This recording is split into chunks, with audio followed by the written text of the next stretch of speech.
How to make Instagram account private. Hi everyone, welcome back to our channel. This is Rose and let's learn to make Instagram account private. Without further ado, let's begin. Launch Instagram app on your device. Sign in to your account. Tap on profile icon at bottom right corner of your screen.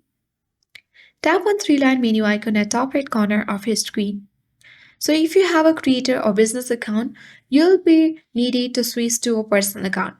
For that, you need to scroll down and you'll get the option for the creator tools and controls. Select that and you can easily switch your account type to personal account and confirm. Once you have done that, you have to go back to the setting and activity page. As I already have my personal account, so I don't need to do that process. So go back to setting page and now choose account privacy and make sure you turn on the button for private account to make your account private. Now your Instagram account is private, so I hope this guide was helpful.